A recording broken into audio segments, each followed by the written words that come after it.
I pledge allegiance to the flag of the United States of America and to the republic for which it stands, one nation, under God, indivisible, with liberty and justice for all. Welcome to the Vietnam Veterans News Podcast. News of interest about Vietnam veterans from a Vietnam veteran. Now, here's your host, Mac Payne.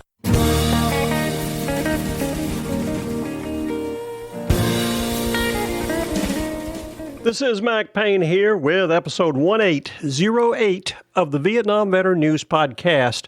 News about the Vietnam War and the brave veterans who served there, as told to you by yours truly, a Vietnam veteran. And in this episode, another Vietnam veteran is going to be joining me to tell an incredible story that's going to knock your socks off. It is an exciting program.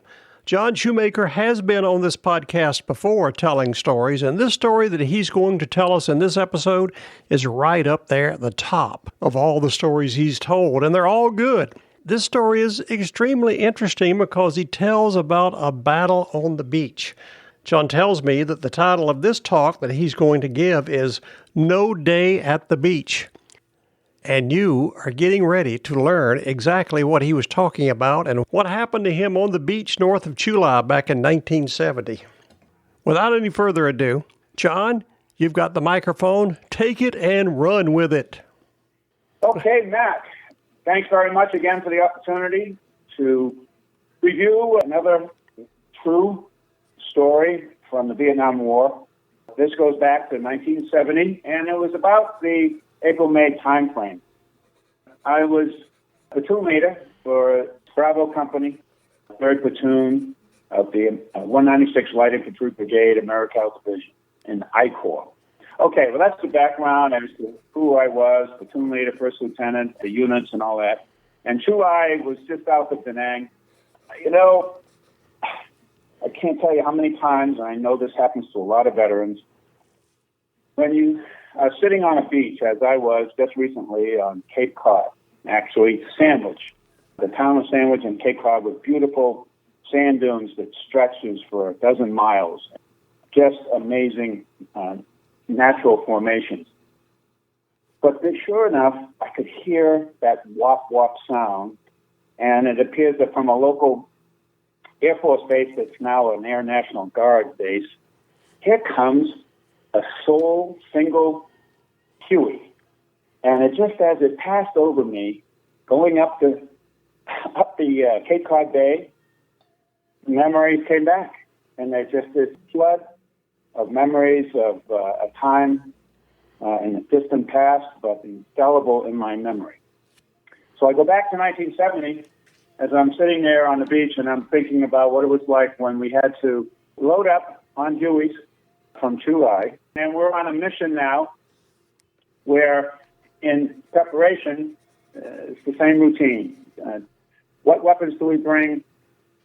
Basically a weapons check for everybody in the platoon. The sergeants are running around checking everything, and we have to have enough gear. We're going to be out there for a few days. We understand we're going into a territory that the Viet Cong were long ago vanished or vanquished. We're now replaced by NVA regulars. So we knew this was not going to be an easy task. So we loaded up on the Hueys. We flew out.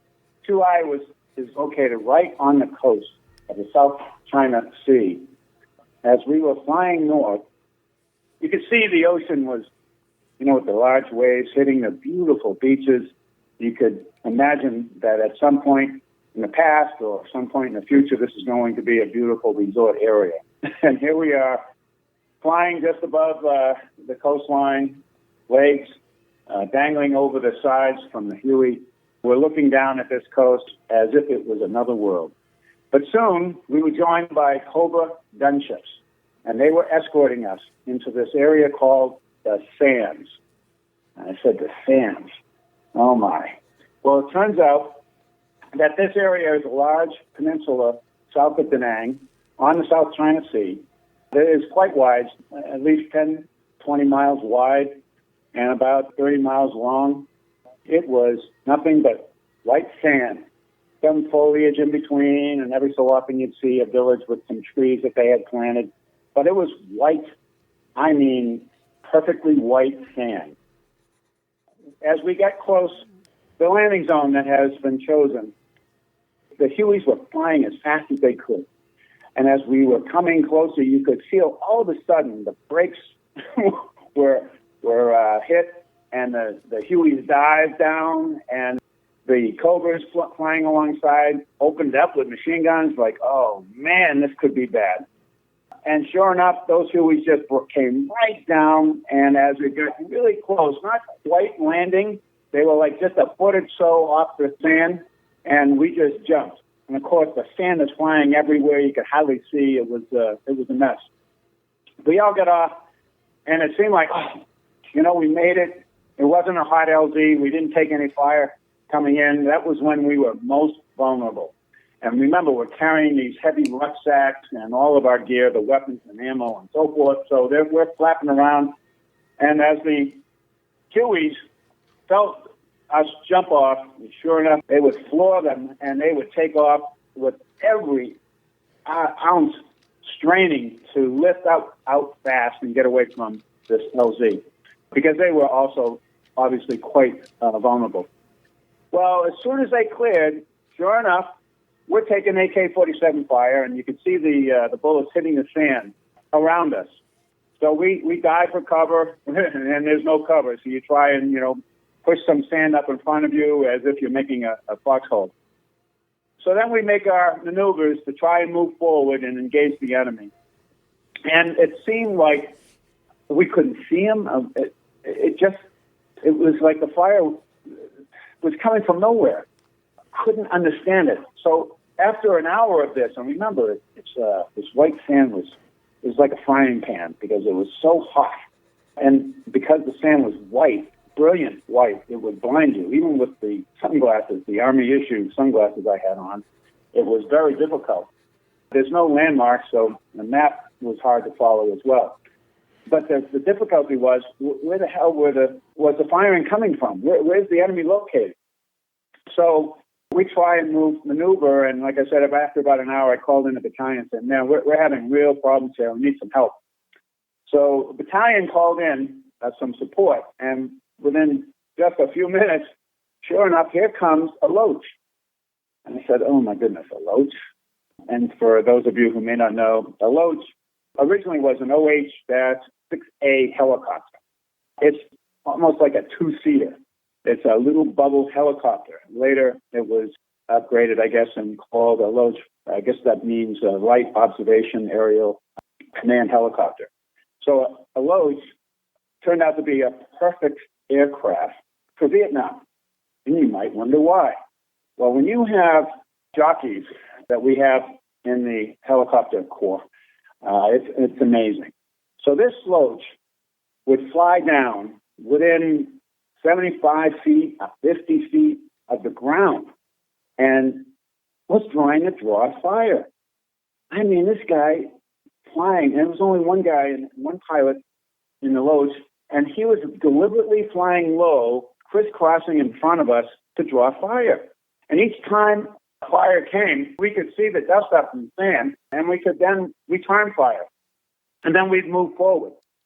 This went on for about 15 minutes, and sure enough, you could see that he was hit, and he crashed just behind us. So it was great that he crashed in the right place. He deliberately maneuvered the Loach down so that we could provide security. I saw that he was running off, and another Huey came in and picked him up. And that was the end of that. I said, oh, well, at least we were able to move forward, so we're back to our routine again. Well, a few minutes later, here comes another Loach. And sure enough, he starts doing the same kind of routine, flying low and fast in front of us, crisscrossing. And as we move forward, we learned the secret. And the secret that the NBA was using on us was they would dig a small rat hole, just big enough for their bodies to fit in, and they would cover the rat hole with a parachute, a white parachute, perfectly matched with the sand around them. this white, like sugar sand. And where did they get those parachutes? From our artillery shells that we would use at night on flares to light up an area around a fire base or around a perimeter. As we fire those flares from artillery units, the flare is dropped down in the sky with a parachute, and it would slowly drift down, and that would provide enough light for a fairly long time before the next one. Well, when you fire lots of those, you have a lot of little parachutes, enough to cover this little foxhole in the sand. And it would be so good so that as we got closer, he'd pop up and open up, and so we were always at a disadvantage. Once we understood that, we passed the word, and again, about another half hour goes by, we're making contact, we're moving forward. It's a slow, agonizing land fight, but I'm not taking any wounded, and no one's been hurt, but we're definitely knocking them out when we kill them, we fill in the hole above them, and we move forward. Sure enough, this chopper gets hit again, and this one now is really struggling and crashes just outside of us to our right flank. So we do rush over, and we were able to provide some security, got the pilot. He got out, and he was running back, literally running, and he waved to me as he moved backward to, sure enough, get another ride from a Huey that came in specifically to pick him up. It's almost like he was waiting, like a bus. Picked him up, and he's gone. So I said, okay, well, that's 2 helicopters. We still had got to move another few miles to get to a village that we thought were an NVA headquarters. The fight went on. Tough, inch by inch, crawling, sand, fire, cover, fire, move forward, cover. It was just a tough deal. And then what do you know? A third helicopter shows up. And this helicopter does the same thing. And this time, now, we can see some of the NVA are jumping out of their holes and running, which really made them great targets. It was a turkey shoot. So the story of this, though, is even more amazing when you understand that it was the same pilot all 3 times that he was shot down that day. 3 times. 3 loaches. Later, all of them were lifted out, shot up by AK-47 fire, and brought back to Chu Lai. So no helicopter was left behind.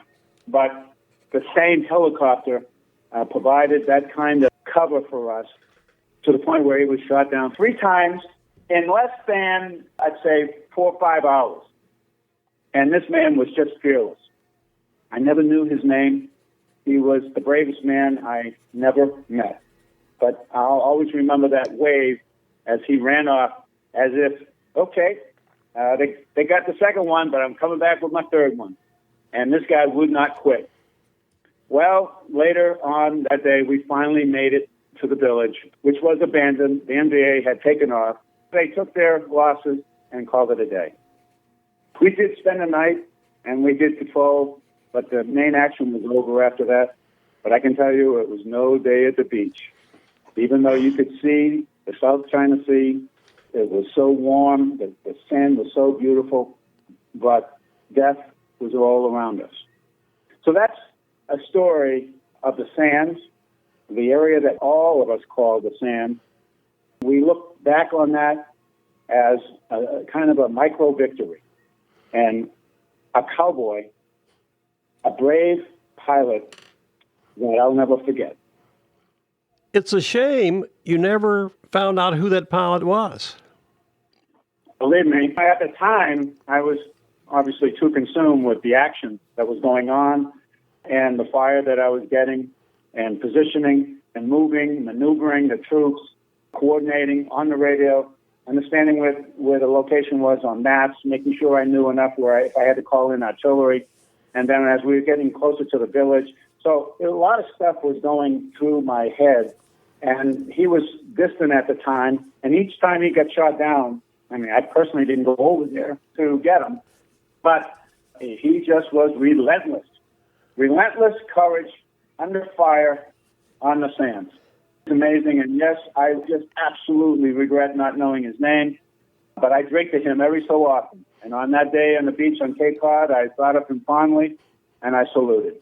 That was an amazing story, but I must say, speaking as a former helicopter pilot in Vietnam, I think there were lots of guys like that. I remember seeing them do things. You would have one of these thoughts like, good night, nurse, and Chi-Chi Bug, I can't believe what he's doing. And especially the Loach pilots, the Cav used them a lot for scouting. They would go out, they'd be like the bird dogs sniffing around. You could see them down there just darting here and there and sniffing, and the two Cobras would be up above supporting them. And they would go into places. I would hear him say, hey, I found this. We've got all these people here. And they would be right there. And he said, I'm going to mark it for you. And I can just see you're out on the beach and this guy crashes and he crawls out of his aircraft, runs away, and then he comes back again. Now, on that third time, how did you determine he had been there twice before? Because I called my major, the Battalion XO, and I explained what the hell was going on here. And I said, this guy just got shot down a third time. He says, yeah, would you believe it's the same pilot? He just comes back and gets another Loach and comes right back out. Because obviously he was designated on Loaches where he had enough experience. And he only carried I think it was a 45. And there was a 7.62, I think it was an M60 machine gun. Since he was the only one in the Loach, he couldn't maneuver the helicopter and fire the machine gun. It wasn't like he had a button on his stick. There's not a lot of space in those little aircraft. No. It's literally a two-seater, a little bubble. I'm sure people have seen them. You can look at them up online to get an idea of what they were like. It's called officially a Loach or an OH-6. And that's about all the war stories I can take in one day, John. Thank you very much. We look forward to your return when you will be telling us some more war stories from over there in Vietnam. By the way, I want to let everybody know that if you go to the podcast website, VietnamVeteranNews.com, check out episode 1808. There will be a picture of a Loach in there, so you'll know what John was talking about. They're just a small little aircraft, and this guy who was flying it, he must have been something else to go out and draw the fire and then come back. Usually when you get shot down once, you're kind of like, oh, you're shook up and everything. But this guy sounded like it didn't bother him a bit. 3 strikes, and he was not out. That was a great war story. John, thank you so much. We really appreciate it, and I'm looking forward to hearing your next one. All right. Well, thank you, Mac. And again, a salute to all the veterans that might be listening to this and to all those who support the veterans. Take care now. This is Mac Payne closing out episode 1808 of the Vietnam Veteran News Podcast. Thank you so much for coming to listen to these stories. You are cordially invited to return again soon and often to listen to more that will be coming your way on this podcast, the Vietnam Veteran News.